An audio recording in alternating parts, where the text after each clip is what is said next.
So, ayan, matagal akong hindi nakapag-upload ng aking vlog dito. Ayan. So, ngayong araw ay nagyaya to si Kanong lumabas kami kasi nga halos madami akong mga inasikaso. Tapos may time pa na hindi ako dito natulog. Kasi siyempre ayoko talagang malita ako sa mga importanteng biyahe. Kaya yun. So, ngayon nga nagyaya siyang maglabas daw kami, magkape daw kami. So, ayan, magkakape tayo at syempre ito nga pala ang aking outfit for today. So, ayan.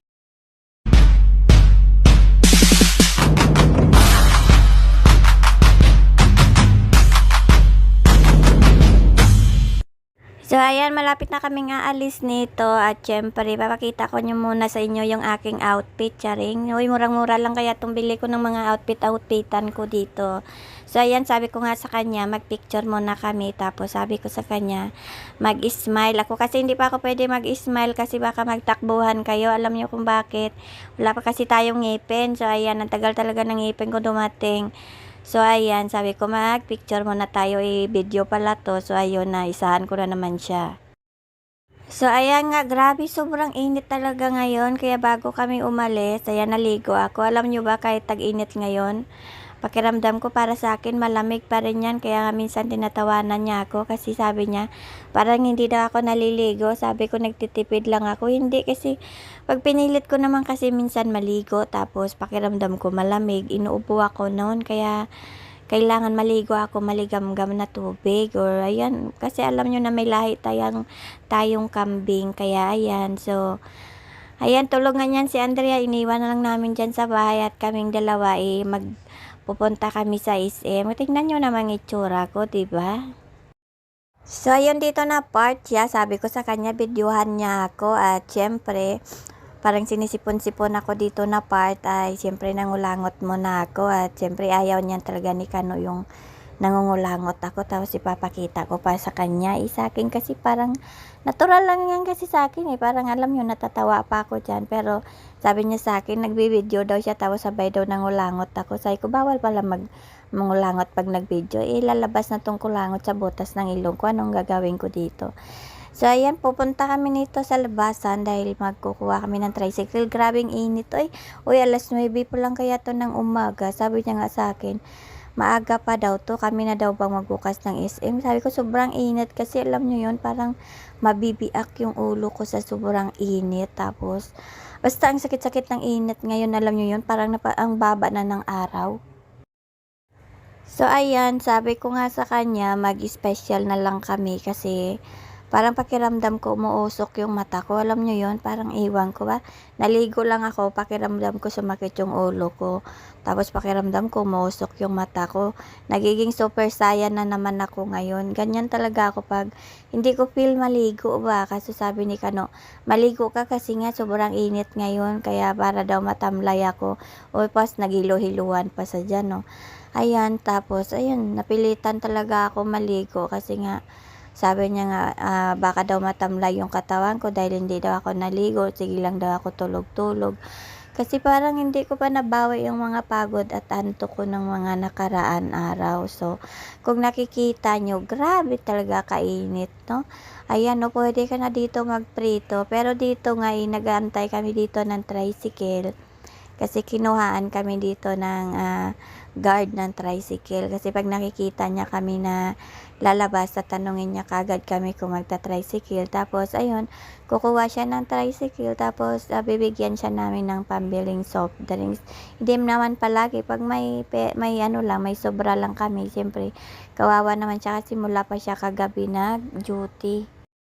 So, ayan, nakasakay na kami ng tricycle at syempre, papunta na tayo ngayon sa ating favorite hideout at ngayong araw nga, mayroon silang 3D sale pero hindi tayo mamimili doon kasi nga, baga nakabudget yung ating pera. So, hindi ko alam kung ano yung mabibili natin mamaya pero balak talaga namin is bumili ng mga vitamins kasi yung vitamins ay naubos na at grabe ang dami-daming estudyante dito ngayon sa SM. Hindi ko alam kung ano nangyari. So ayan, si Kano nagbili na siya dito ng kanyang kape at donut. At sabi niya nga sa taas, magkita na lang daw kami sa food court. At ako naman, naghahanap ako ng aking makain. So, pumunta ako doon sa kabila, sa Sizzling. At syempre, ang tagal pa ng order ko. Tapos, ayan, padating na yan si Kano. Tapos, gusto niya dyan mag-order ng chicken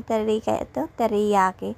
Pero wala na daw. So, papalitan na lang. So, ang ginawa niya, pumunta na lang siya doon sa kabilang building. Tapos, bumili siya ng solo pizza. Tapos, ako naabutan niya ako. Wala pa rin yung order ko na lomi kasi kaka-start lang ng mga kitchen. So, ayan, sabi niya sa akin, sabi ko, dito kami upo sa may punong kahoy, kaso lang nahirapan siya bumaba. So, lumipat na lang kami doon sa kabila.